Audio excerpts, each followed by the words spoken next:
क्या आपने कभी पढ़ा है कि हल्दी घाटी के बाद अगले 10 साल में मेवाड़ में क्या हुआ? इतिहास से जो पन्ने हटा दिए गए हैं उन्हें वापस संकलित करना ही होगा, क्योंकि वही हिंदू रेजिस्टेंस और शौर्य के प्रतीक हैं। इतिहास में तो ये भी नहीं पढ़ा गया कि हल्दी घाटी युद्ध में जब महाराणा प्रताप ने कुंवर मानसिंह के हाथी पर जब प्रहार किया तो शाही फौज 5-6 कोस दूर तक भाग गई थी और अकबर के आने की अफवाह से पुनः युद्ध में सम्मिलित हुई है। और वाक़या अबुल फजल की पुस्तक अकबरनामा में दर्ज है। वास्तविकता में हल्दी घाटी का युद्ध महाराणा प्रताप और मुगलों के बीच हुई कई युद्धों की शुरुआत भर था। मुगल न तो प्रताप को पकड़ सके और न ही मेवाड़ पर आधिपत्य जमा सके। हल्दी घाटी के बाद क्या हुआ वो हम बताते हैं। हल्दी घाटी के युद्ध के बाद महाराणा के पास सिर्फ 7,000 सैनिक ही बचे थे और कुछ ही समय में मुगलों का कुंभलगढ़, गोगुंदा, उदयपुर और आसपास के ठिकानों पर अधिकार हो गया था। ऐसी स्थिति में महाराणा ने गोरिल्ला युद्ध की योजना बनाई और मुगलों को कभी भी मेवाड़ में सेटल नहीं होने दिया। महाराणा के शौर्य से विचलित अकबर ने उनको दबाने के लिए 1576 में हुए हल्दी घाटी के बाद भी हर साल 1577 से 1582 के बीच 1 लाख के सैन्य बल भेजे, जो कि महाराणा को झुकाने में नाकामयाब रहे। हल्दी घाटी युद्ध के पश्चात महाराणा प्रताप के खजांची भामाशाह और उनके भाई ताराचंद मालवा से दंड के 25 लाख रुपए 2000 अशर्फियां लेकर हाजिर हुए। इस घटना के बाद महाराणा प्रताप ने भामाशाह का बहुत सम्मान किया और देवेर पर हमले की योजना बनाई।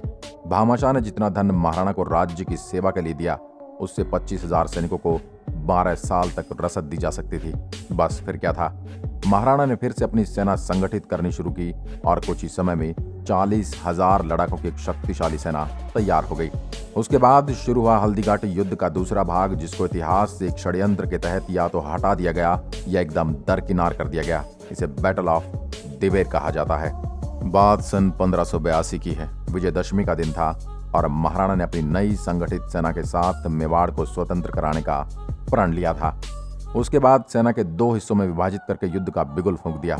एक टुकड़ी की कमान स्वयं महाराणा के हाथ में थी, दूसरी टुकड़ी का नेतृत्व उनके पुत्र अमर सिंह कर रहे थे। कर्नल टॉड ने भी अपनी किताब में हल्दी घाटी को थर्मोपाइल ऑफ मेवाड़ और दिवेर के युद्ध को राजस्थान का मैराथन बताया है। ये वही घटनाक्रम है जिसके इर्द गिर्द आप फिल्म 300 देख चुके हैं।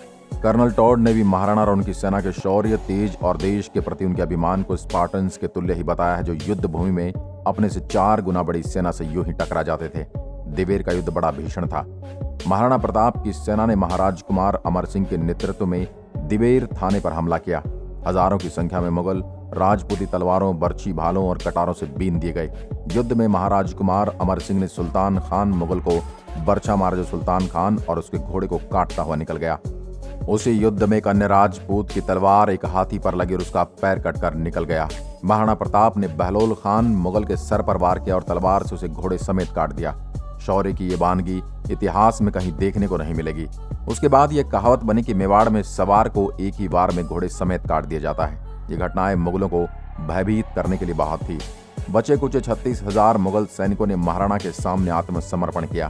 दिवेर के युद्ध में मुगलों का मनोबल इस तरह तोड़ दिया गया कि जिनके परिणाम स्वरूप मुगलों को मेवाड़ में बनाई अपनी सारी 36 ठिकानों को छोड़कर भागना पड़ा। यहाँ तक कि मुगल कुंभलगढ़ का किला एक रातों रात खाली कर भाग गए।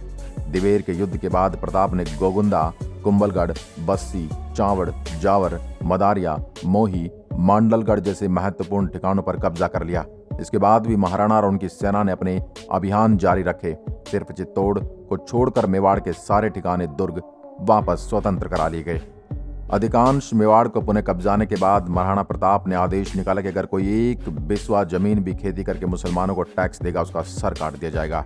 इसके बाद मेवाड़ और आसपास के बचे कुछ शाही ठिकानों पर रसद पूरी सुरक्षा के साथ अजमेर से मंगाई जाती थी।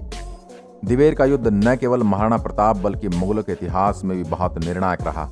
मुट्ठी भर राजपूतों ने पूरे भारतीय उपमहाद्वीप पर राज करने वाले मुगलों के हृदय में भय भर दिया।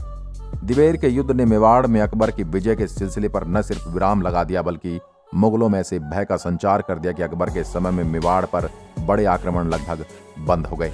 इस घटना से क्रोधित अकबर ने हर साल लाखों सैनिकों के सैन्य बल अलग अलग सेनापतियों के नेतृत्व में मेवाड़ भेजने जारी रखे, लेकिन उसे कोई सफलता नहीं मिली। अकबर खुद 6 महीने मेवाड़ पर चढ़ाई करने के मकसद से मेवाड़ के आसपास डेरा डाले रहा, लेकिन ये महाराणा द्वारा बहलोल खान को उसके घोड़े समेत आधा चीर देने से ही डर गया था और वो सीधे तौर पर कभी मेवाड़ पर चढ़ाई करने नहीं आया। ये इतिहास के वे पन्ने हैं जिनको दरबारी इतिहासकारों ने जानबूझकर पाठ्यक्रम से गायब कर दिया, जिन्हें अब वापस करने का प्रयास किया जा रहा है। दोस्तों, और ऐसा ही राजा महाराजाओं का इतिहास जानने के लिए हमारे पेज को फॉलो करना ना भूलें। आज की वीडियो में बस इतना ही। धन्यवाद।